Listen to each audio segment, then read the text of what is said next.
Before hooks, before rods, before reels, humans were already fishing. Not for sport, not for relaxation. They fished because if they didn't eat. Long before metal, long before written history, people stood at riverbanks, lakes, and coastlines, learning how to pull life from the water using nothing but stone, wood, bones, and patience. This is the story of how humans learned to fish before hooks ever existed. Fishing is older than farming. Before crops could be planted, before animals were even domesticated, water already offered something reliable. Fish returned with seasons. Rivers followed predictable paths. Tides moved on schedules humans could learn. Early people noticed patterns. And where patterns exist, survival strategies follow. Archaeological evidence suggests humans were fishing at least 40,000 years ago, possibly much earlier. But there were no hooks, no line, no gear as we know it today. So, how did they fish? The earliest fishing method was simple: spears. Early fishing spears were made with sharpened wood, often hardened by fire. Later versions used stone or bone tip.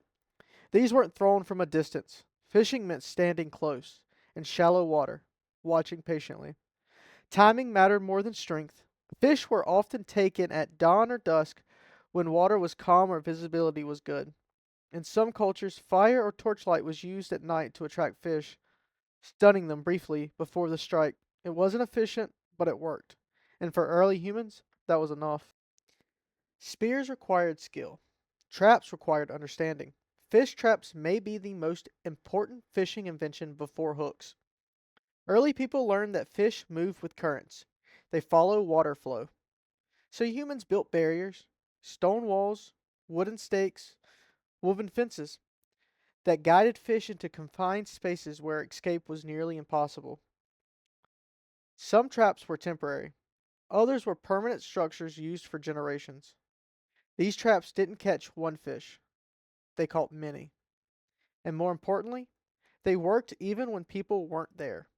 Fishing was becoming reliable. One major difference separates early fishing from modern fishing: ownership. Early humans didn't own rivers or lakes. Fishing locations were shared. Knowledge was passed down orally.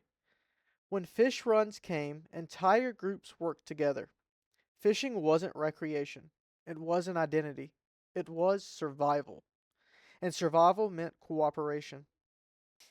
Hooks feel obvious to us now, but hooks require precision, fine materials, metalworking. Spears, traps, and nets were easier to develop and far more effective for feeding groups. Hooks didn't replace these methods, they complemented them. And when hooks finally appeared, fishing began to shift from communal survival to individual skill. Long before rod and reels, humans learned patience at the water's edge. They learned fish behavior, seasonal movement, the rhythm of rivers. Fishing didn't begin as a hobby, it began as a relationship between people and water, and that relationship still exists today, even if we've forgotten how old it truly is. In the next episode, we'll look at when hooks first appeared and how they changed fishing forever.